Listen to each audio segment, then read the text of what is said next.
We are going to travel to the northeast region or Manchuria province in China.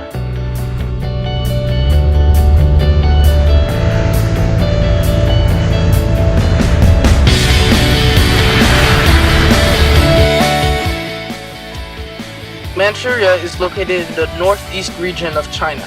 It is composed of 4 different provinces: Neimanggu, also known as Inner Mongolia, Heilongjiang, Jilin, and Liaoning.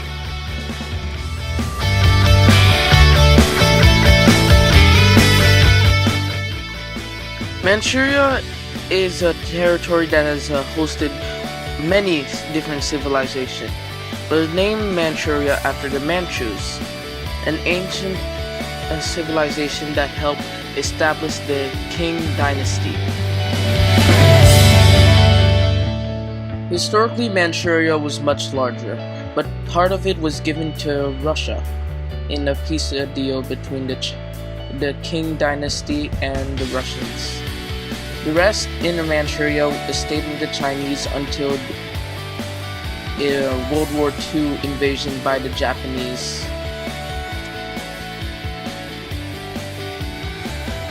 After the fall of the Japanese Empire, China reclaimed its land.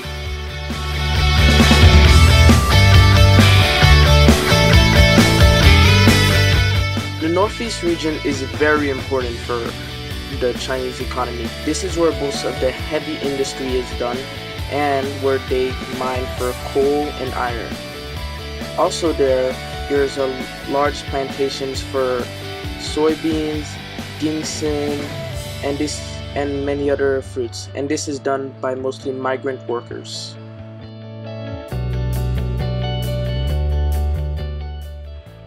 Manchuria has one main type of transportation service, and that is using the train system. And it is very easy and very accessible because there are many stations located all over Manchuria.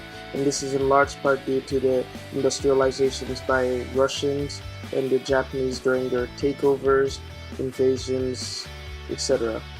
And also due to the recent efforts of the Chinese government, the Northeast region is the first to have alpine, high-speed bullet trains.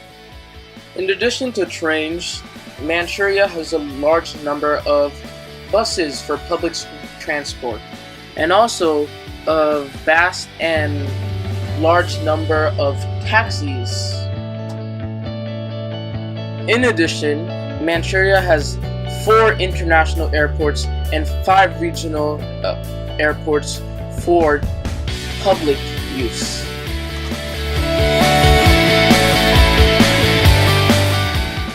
In Manchuria, temperatures can differ a lot depending on the season. In the winter, it could be as low as minus 40 degrees. This is why it's preferable that you do skiing, snowboarding, and ice skating. It's actually where all the winter athletes practice. During the summer, on the other hand, the temperatures can rise as high as up to 40 degrees Celsius, making it preferable to go to the beach.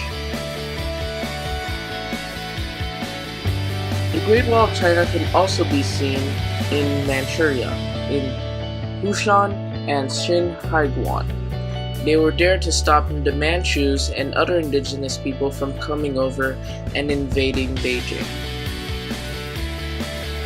Harbin, it's one of the most interesting cities in the Northeast region. It is in the Heilongjiang province, and it is one of China's largest cities, and it is very inspired by Russian architecture, and that is very present. It also has a wildlife reservation where it protects Siberian tigers. It is a very active wildlife. It has a forest, and they have great tourist attractions. It has in the winter, they have this winter festival, and it's basically an ice city.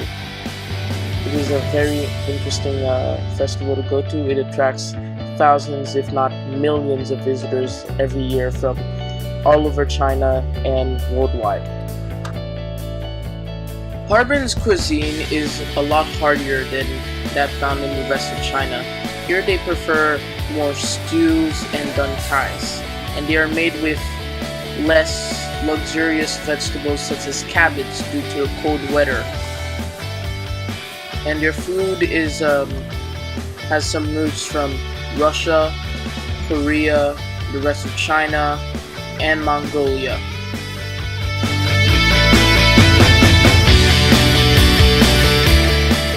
Yalin is a very interesting city. It's comparatively newer to others, and this one is really great because it's comparatively a lot warmer than the rest of the region. So here there's a bunch of great beaches where you can really enjoy yourself, tan, and also there's a bunch of like shopping areas, there's squares, there's little parks here and there, so you can really enjoy yourself in like the city. Also there's a bunch of attractions. There's a zoo park where you can see animals. It's really immersive and fun. And also there's these convention centers and theater halls where you can see performances from local performers or from international ones. It's really awesome. And for those who love beer, there's a Dialin Beer Festival where you try out a lot of beer.